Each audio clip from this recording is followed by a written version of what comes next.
Good morning, good afternoon, good evening. Welcome to Thoughts of the Young Icon with me, Sam. If this is your first time on the channel, I'd like you to hit that subscribe button because we have some good content that we're always putting out. In today's video, I'm going to discuss with you an area of the quality of life that one leads and how it affects where they live and the decisions they make. So in this video, I'm going to share a bit of wisdom. Enjoy. The quality of life that one leads is a very important aspect of being human. You know, I had a very interesting chat with my father the other day. So my father, he has two boys, me and my brother, and we're Malawian, born and raised. My brother, however, relocated to South Africa. He is married to a South African, and I live here in Malawi, and my wife is American. Now he was asking me, basically he was trying to understand why, even though I have a foreign wife, I decided to live here in Malawi. And it's actually a question I get quite a lot because I think the idea that most people have is that being in America for Rachel and I would make more sense, and that being in America, our lives would be better than they are here. Well, in many ways, the answer could be yes. I've lived in the US for a little bit over 6 months last year. And so I have a good understanding of, the type of life that is possible to live in the US. You know, you can find yourself enjoying a lot of conveniences. You know, I talk of Amazon, you talk of not having any struggles with electricity and water as we do here. And there's so many opportunities that are there in the US, and I fully understand that. However, I believe that it is very, very difficult to beat the quality of life that I have here in Malawi. So for me, quality of life, this has a lot of factors, not just the financial factors. I talk of things like security, you talk of things of peace of mind, you talk of things like family, love, a sense of belonging. You know, for me, church is very important. And so church plays a big part in what adds to my quality of life. And what I found is that here in Malawi, though we may be a very poor country, we live a very high quality of life. You know, it's one of those things whereby we take for granted the fact that when you're walking in the streets, a stranger is going to greet you. We take for granted that if you happen to meet with any misfortune, a stranger is going to help you. You know, there's certain things that make Malawi truly the warm heart of Africa and worth living in that I see and I don't take for granted because I've seen that that's not the case everywhere. Here in Malawi, my quality of life is enhanced by the fact that at any and every given moment in time, I feel safe.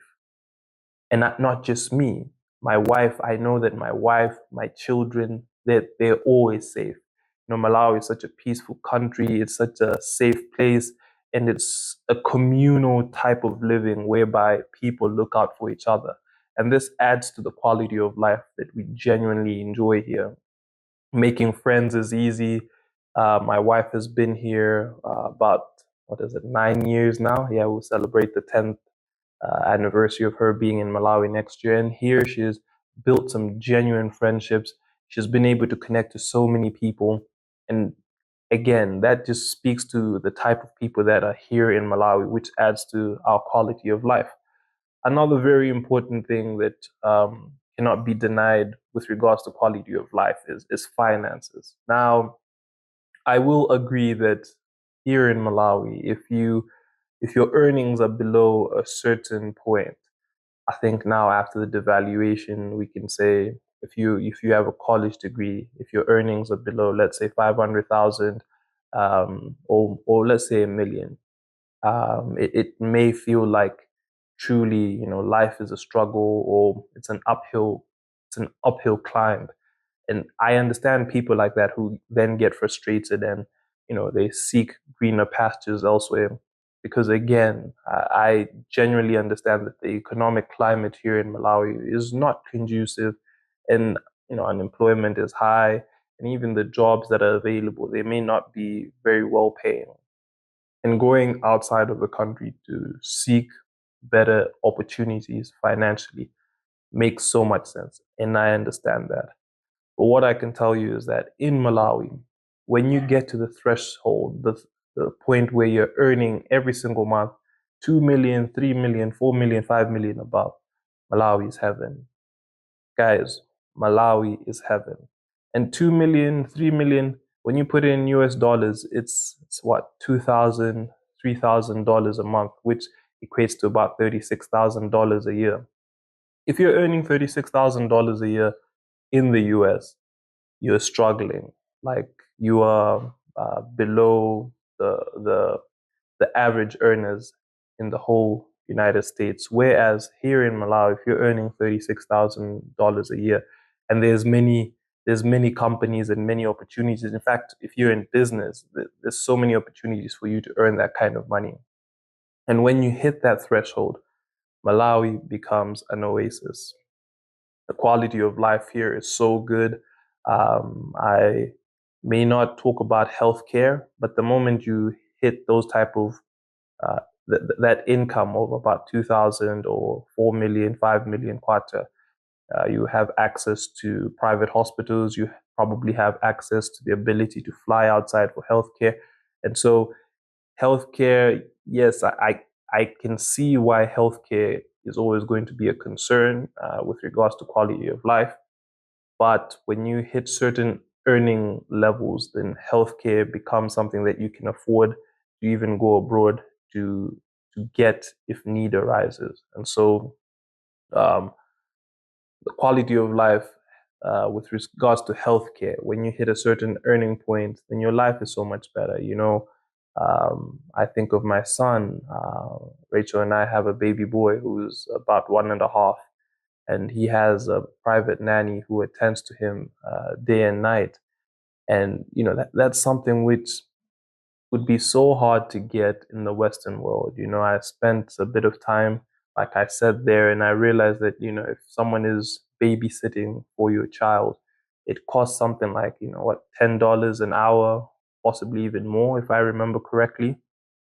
In Malawi, so let's say if you have your child with a babysitter for 5 hours, let's just put it roughly at $50. $50 is about 100,000 kwacha. 100,000 kwacha for most people would be able to afford them two nannies. Like that's the economy that we live in.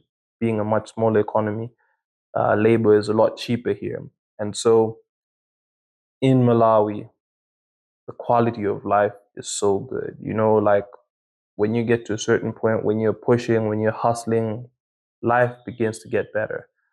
One thing I've seen is that with regards to quality of life, what I have noticed is that it starts off fairly low on the curve over time, but then it rises exponentially as your earnings increase.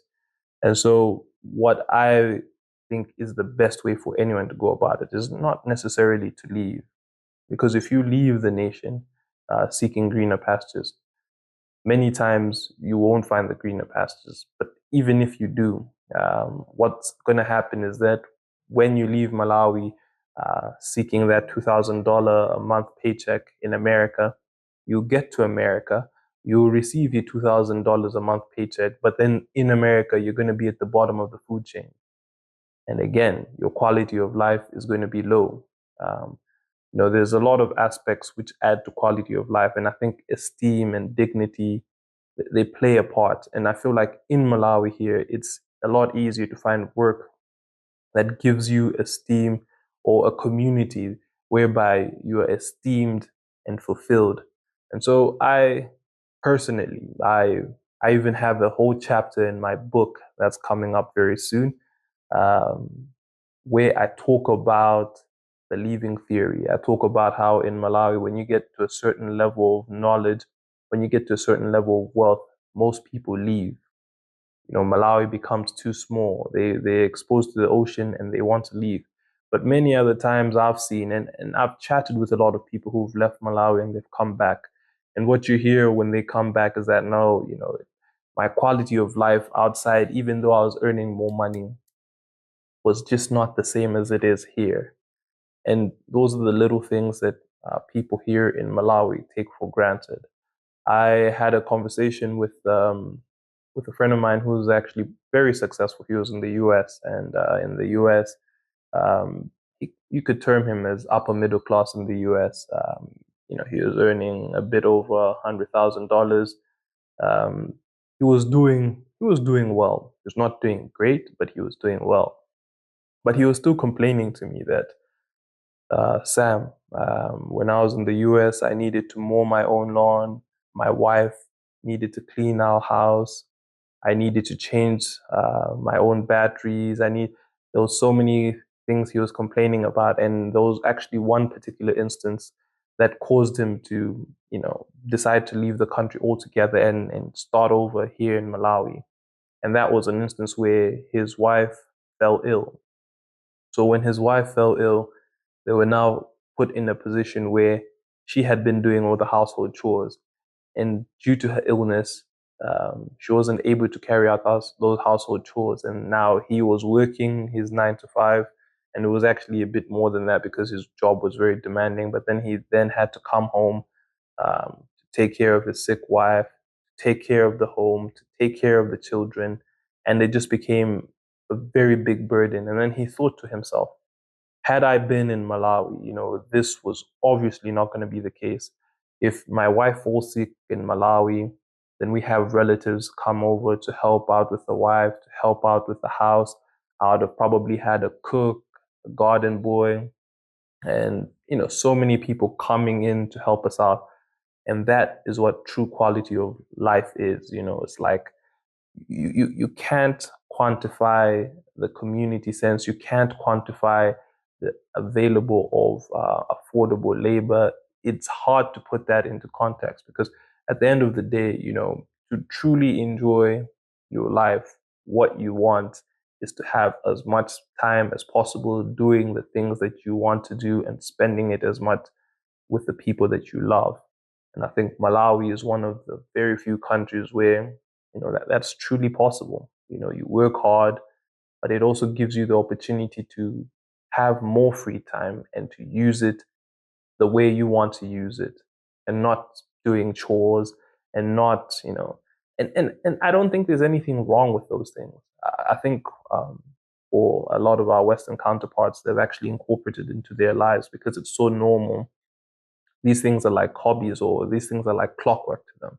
But for someone like me, man, I've been born and raised in Malawi, and I guess you can take the village boy out of the village, but you can't take the village out of the boy.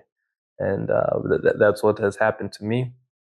And I want to encourage my fellow Malawians that that's perfectly fine. It's perfectly fine to want to develop and to live here in Malawi.